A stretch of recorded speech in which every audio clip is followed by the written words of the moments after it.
Hello guys, at dahil stress ng hapon, syempre merienda time at kailangan natin magpalakas ka na nani kasi ngayon last vlog ko is walang katuturan. Puro kasi nangalingan. Mukha ako dun tamad. Syempre ngayon naman, luluto ko sila ng merienda. So let's go.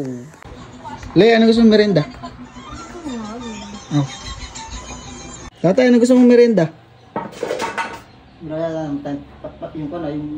Yung parang pansit na kuwan. Pansit Canton? Hindi, yung Mickey? yung isa, yung parang habab. Yung parang habab, lang ako muna kuwan. Ayun nga, ayun nga. Burger gusto nyo? Ayak, oh. Abay, napakahirap naman ang request ni parang Into. Dabay hab-hab. Sabi ko burger nga lang. Nani, anong gusto mong merienda? Anong merienda gusto mo? Anong gusto ko?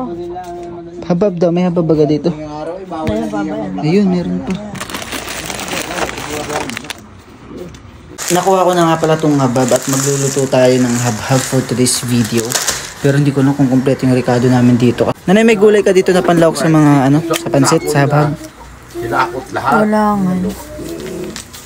Meron.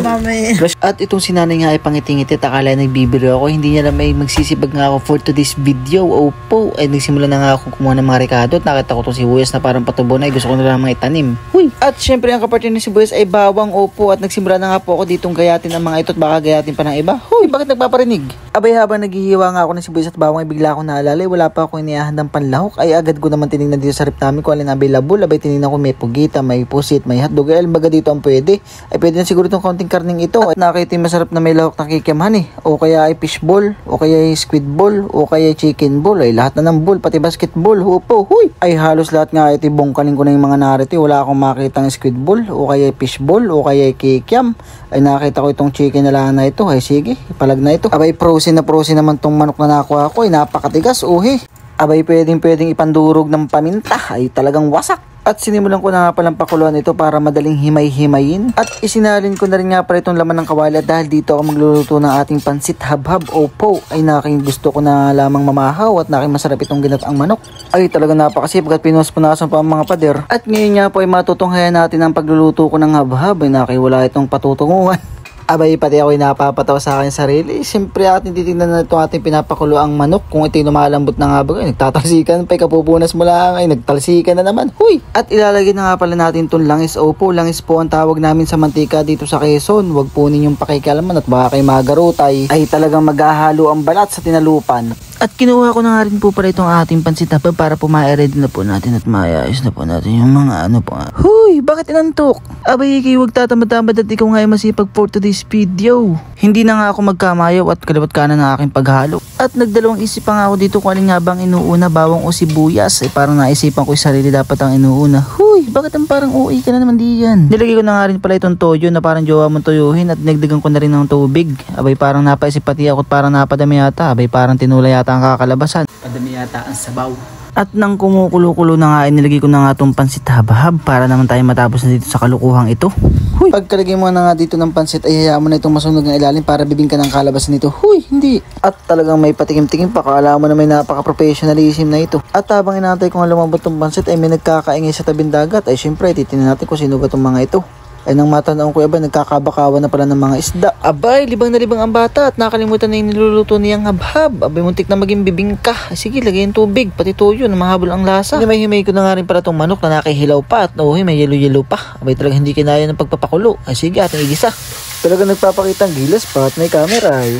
Uhi, ang ebidensya at talagang may yelo pa. At nang maluto na nga ito ay sinama ko na nga ito dito sa ating pansit habhab. At syempre maghanap tayo ng ating paglalagyan. Upo yung presentable at dito tayo kukuha sa mga nilalabas lamang ni nanay pag may bisita. Itong nga disin ang aking kukunin kaso nasa ilalim kaya itong nasa ibabaw ang aking kinuha at voila! Ito na po ang ating finished product. Ay mukha talaga namang habhab, wala nga lamang gulay. Tapos ipapartneran mo ito ng tinapay ay talaga nga namang pagkasarap. Naaalala ko kami may biko nga pala kaninang umagang natira ay talaga nga namang. At nang ma-ready ko na nga ang lahat ay syempre tatawagin ko na mga meron. Ate Nini, merienda na. Ano si tatay? Ay talaga si parang Into din nakikipaghambugan pa. Tatay, merienda na.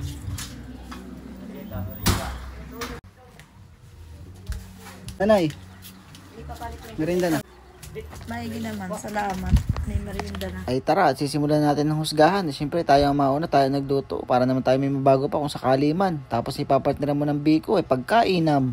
at talagang lumantak ka na diyan. Honey, ay talagang may pa-okay pa dyan. Ikaw nagluto ay. Abay, bigla akong naalala, hindi nga lang pala ako magmimerinda. Abay, siyempre ating pagsilbihan tong sinanay at talaga naman para tayo magmukhang masipag for today's video. Opo, okay na nga din ako kay nanay. At biglang nakasabay pa tong order ko sa online. Ay talaga napasamating sa akin. At bayan na nga, nagsimula na ang pangaral ng isang ina sa kanyang anak. Abay, siyempre nakamute para hindi nyo marinig ko ano pinagsasasabihin ni nanay. Ay ito na sasabihin ko. Abay, napakasarap naman ng luto mo. Huy, parang hindi naman. Tapos okay ko siya dito para umukay din siya. Pagkatapos nga ng istorya ang masinsinan ay pinunta ko na nga tong si kuya. Magkano po kuya? 427. Tinatamad ako pumunta ng kwarto para kunin yung wallet ko, kaya dito na ako napakuha ng pambayad at saktong may 500. Uy, para-paraan ka. Pagkatapos nga magkabigayan at magkaabutan namin ni kuya ay pumunta na ako sa kwarto ko para dalhin tong aking in-order at napapatingin si nanay na aking nanamay. Ayos na ayos at sarap na sarap sila sa aking lutong habhab. Abay, napansin ko parang may kulang. Abay, wala si parang intod.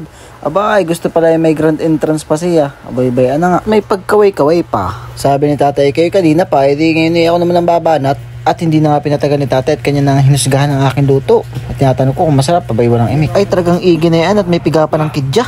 Uy, pasimple lang itong sinanay at may pagdamak pa. Pinanggigilan na nga nitong si tatay itong biko. Ay, sige, banate. Ay, talaga nga naman may pagpikit-pikit pa. Ay, talagang kumakaway-kaway pa. Hindi na nga napigilan ni Ate Nini at napahagalpak siya ng tawa sa mga pinaggagawa nitong si parang intod. Abay, talaga nga naman. So next time na pag sinabi ko sa kanya na pinagluluto ko sila ng merienda, hindi na sila magre-react ng mga masasama. Diba? Bye, thank you sa panonood.